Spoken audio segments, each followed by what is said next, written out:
Sama saya si Jessica Grace Gunawan dari 10 IPS 3. Di sini saya akan membahas tentang dinamika hidrosfer dan dampaknya bagi kehidupan. Mari kita simak pembahasannya.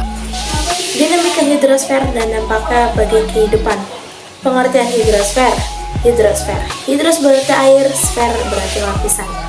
Secara etimologis, hidrosfer adalah lapisan air yang ada di planet bumi, meliputi permukaan bumi, di dalam tanah, dan di atmosfer. Di permukaan bumi ini, faktanya lautan lebih banyak daripada daratan. Perbandingan lautan dan daratan di planet bumi ini yaitu 70,80% berbanding 29,20%, di mana 70,80% lautan dan 29,20% daratan. Dari 70,80% lautan mampu menampung volume air sebanyak 332.500.000 ml, di mana air laut 97,1% dan air tawar 2,9%. Bahkan air tawar yang hanya 2,9% dominannya berupa air salju, yaitu sebesar 2,24%. Air di permukaan bumi 0,61%, baik air danau, sungai maupun air rawa. Air tanah 0,05% dan air di atmosfer 0,001%. 50% air tawar di dunia berada di 6 negara, yaitu ada di Brazil, Rusia, Kanada, Indonesia, Cina, dan Kolombia. Tahukah kalian bahwa volume air di bumi itu selalu tetap? Namun, kenapa kelihatan tidak tetap? Karena adanya siklus hidrologi. Siklus hidrologi yaitu pergerakan air dari lautan yang naik ke atmosfer sampai daratan atau tanpa ke daratan hingga kembali lagi ke lautan. Siklus hidrologi terbagi menjadi 3, yaitu ada siklus air pendek atau kecil. Yang pertama, insolasi atau pemanasan matahari pada air laut. Lalu, air laut itu menguap atau evaporasi menjadi gas atau uap air. Lalu uap air mengalami kondensasi atau perubahan air menjadi titik air atau awan, dan turun hujan, masih di lautan. Yang kedua ada siklus air sedang.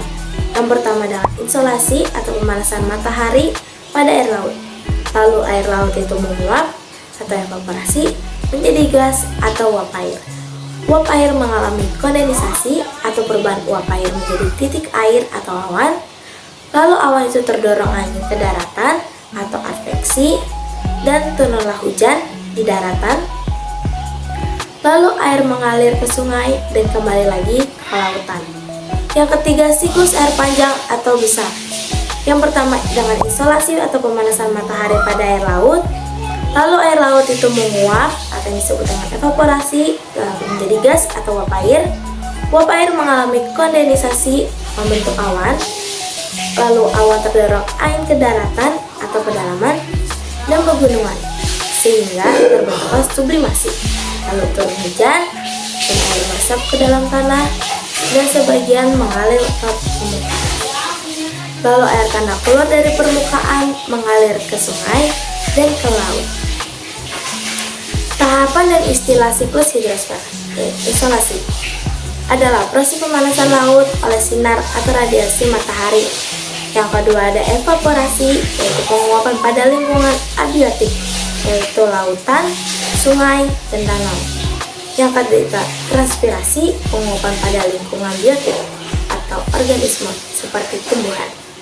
Yang keempat ada evapotranspirasi, penguapan pada lingkungan biotik dan abiotik. Yang kelima ada kondensasi, yaitu proses perubahan gas atau uap air menjadi titik air atau awan. Yang keenam ada adveksi, pergerakan arus secara horizontal atau mendatar. Yang ketujuh ada sublimasi atau perubahan uap air menjadi gas karena gerak awan secara vertikal. Yang kedelapan ada presipitasi, turunnya hujan dari atmosfer ke permukaan bumi. Yang kesembilan ada infiltrasi atau meresapnya air ke dalam tanah atau pergerakan vertikal air di dalam tanah. Yang sepuluh ada runoff, aliran air di permukaan bumi, aliran permukaan. Yang 11 ada perkolasi atau aliran air di bawah permukaan bumi secara mendatar atau horizontal. Ilmu-ilmu yang mempelajari tentang hidrosfer itu ada hidrologi atau hidrografi atau ilmu yang mempelajari air di daratan. Yang kedua ada oceanologi atau oceanografi, yaitu ilmu yang mempelajari air di lautan. Tiga, limnologi, ilmu yang mempelajari air yang ada di danau. Yang keempat, potamologi, ilmu yang mempelajari air yang mengalir di permukaan bumi, baik yang melalui saluran maupun yang tidak melalui saluran. Yang keenam, kriologi atau ilmu yang mempelajari salju atau gletser atau hidron. Yang keenam, hidrometeorologi, ilmu yang mempelajari hubungan timbal balik antar unsur meteorologi dengan siklus hidrologi. Yang ketujuh, geohidrologi adalah ilmu yang mempelajari keberadaan, persebaran, dan gerak air di bawah permukaan tanah. Sekian, terima kasih.